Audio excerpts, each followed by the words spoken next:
Hey, what are we doing today? Not what we're supposed to. What's this? There's a television in the workshop. This is sacrilege, right? I mean, what the hell is the television doing in the shop? It doesn't have audio, and I'm going to try to fix it. And I think this may be something that somebody else has run into, and if I can save someone from having to throw away a television, then I'm going to try to do it here tonight. I have a situation. I got this TV from my dad. He had it plugged in with a cable running to an external speaker, which I am, for this today reason, using these headphones because that's what I have in the shop for an external source. Basically what's happening is you're supposed to be able to hear audio, which, you know, through here, these headphones, you can hear it if I shut up. Maybe. I can hear it. It's going. And if I jiggle this, it changes slightly. So there's definitely something going on. Apparently he dropped something on this and it probably disrupted a connection back here, which is automatically telling the television once you unplug this that it should start coming through the speakers of the television. But that's not happening. So technically if I unplug this now, it should start coming through the TV. And as you can see, it is not. Volume is up to 100. No sound. No effect whatsoever. Okay, so this I think is where the problem's coming from. So let's open this up.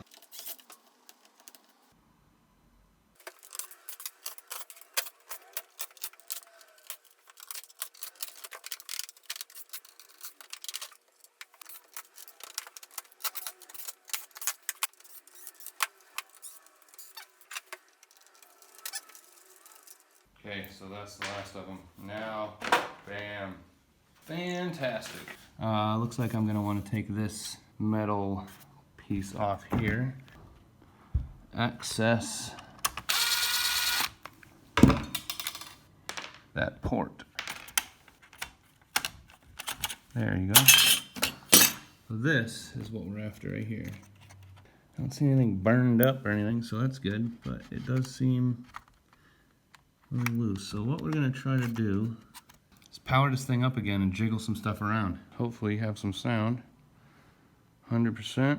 It's grayed out. So that leads me to think that the TV thinks that we have something plugged in. And I look in here, it looks like the plug's okay. I get audio out of it. And I'm wondering if because it got dropped down, something he said, I think he said something fell on it, which would have torqued it down and maybe pulled it away from the television. So I'm wondering if I pull it up or push it down maybe.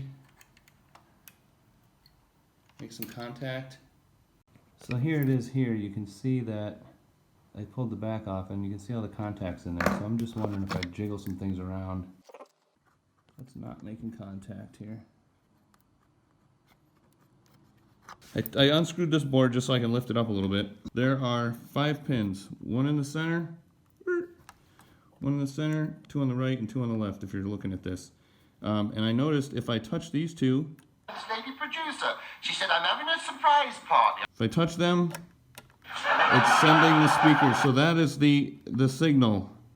Wow. Cheers to all the people that actually do this kind of video footage for the other YouTube channels that do any. This is crazy trying to get all this stuff in focus so I can explain.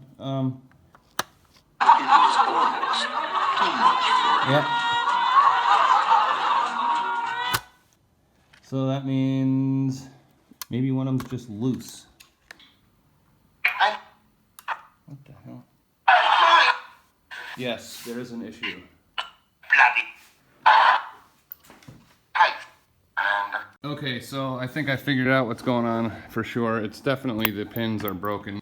You can see that lead is just completely broken, and that's why pushing on it and bridging it would allow it to remake that connection.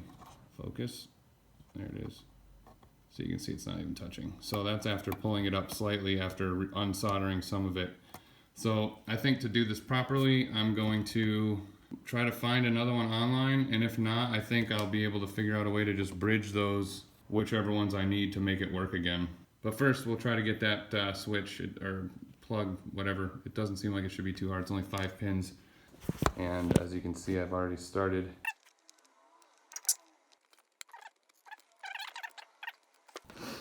I'm getting there.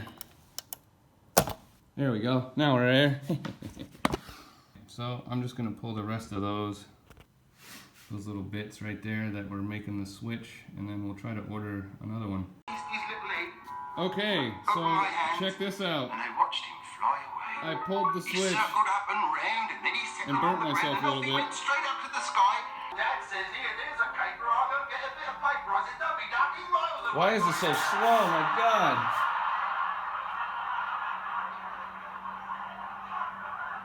This is the slowest down volume button I've ever seen in my life.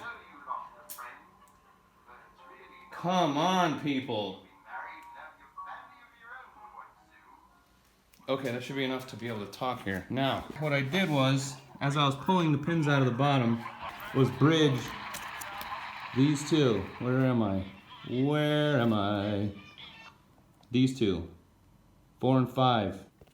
These two. Right there. See? Just touching them. They're very close. So there you have it. So until I get the new switch, I am going to make sure these two pins are touching each other, and there you go. It will function. So there's the switch that I'm going to look for to replace. It looks like a 5-pin. Fits in this arrangement here. Focus. Fits right there.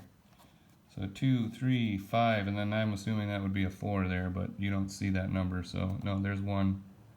But anyways, that's the deal. If you just want audio out of your TV, you can take the switch out and bridge those two.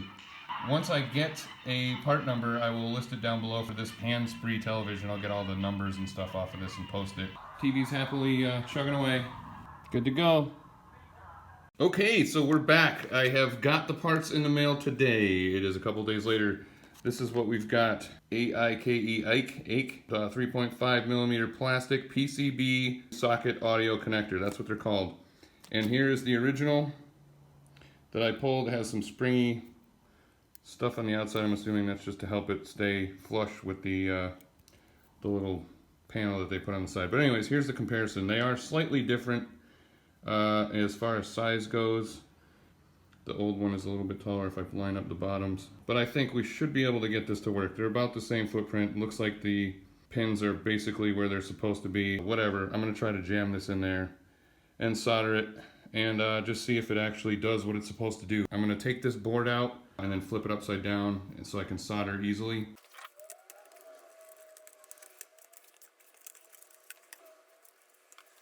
Okay, so as you remember, we left those pins connected right here, so I'm going to go ahead and try to get those all out. It's kind of a pain in the butt to have these pins in here and get them out. So what I've been doing is using this piece of wire from the back side. I've been putting it in the hole underneath and then just soldering the top part. Come on. There you go. So see, then it starts coming through. I'm not a big soldering person, but see, now that I've got this hole in here, I keep working it through. The goal is for me to get this all the way through, because it kind of pulls out all the rest of the stuff. And then I'll just re-solder the bottom, put the new piece in, and hopefully all is well. There we go. All right. All right, so there's the 4 pins, and then the one, you can see they're all open now.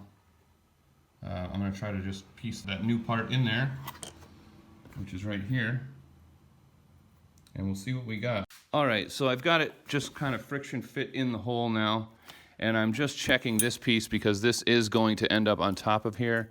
It looks like it will be slightly low, so I'm probably going to have to trim out just a little bit of this shroud here. And what I'm going to do is just resolder these pads over here. Put a little pad on each one.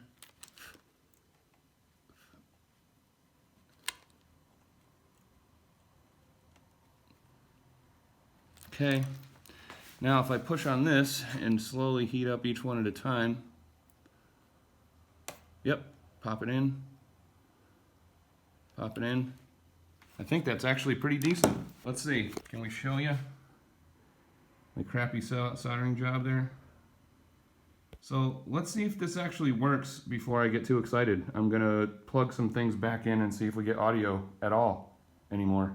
Okay, so the moment of truth. We're gonna call up the USB. Benny Hill, let's hope we have audio. Please. Well, we got audio.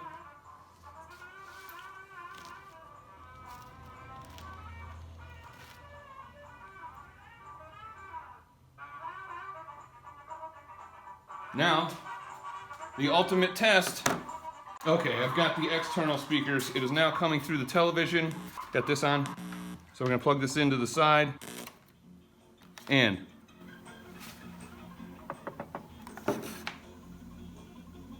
it's working. Out. TV in. Perfect. Let's get this thing back together. Let's hope we don't have any extra parts, and let's hope we don't run out of parts. And then this is the shroud. This is going to be a little bit off, I believe. Yes, it is off about a little bit. So as you can see, it's slightly shy in there. Where am I? Whoa, there it is, right there. It's slightly shy. So I'm just going to go ahead and grind this out so I can access that whole port, and I'll be right back. So there you have it, with just a little bit of filing with a round file. I got that right out, and it looks like we're good to go. So I'm going to keep going with the assembly. One thing I just noticed is that this screw and this screw that I just put in previously actually hold this piece in as well as the circuit board. So I'm going to take these back out, and we'll start getting this back together.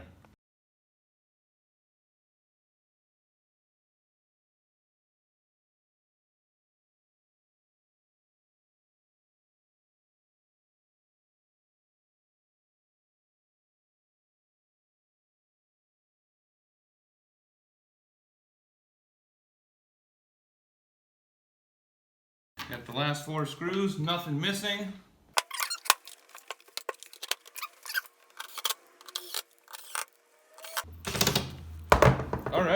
All right, here we are. It's all put together. I'm gonna turn it on, and we're gonna hopefully have the same results as we had when it was apart. Turn it on. Let's select the input down to Benny Hill. We have power.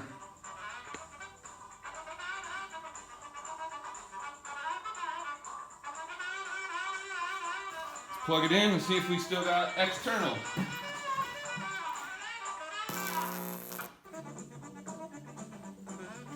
Working.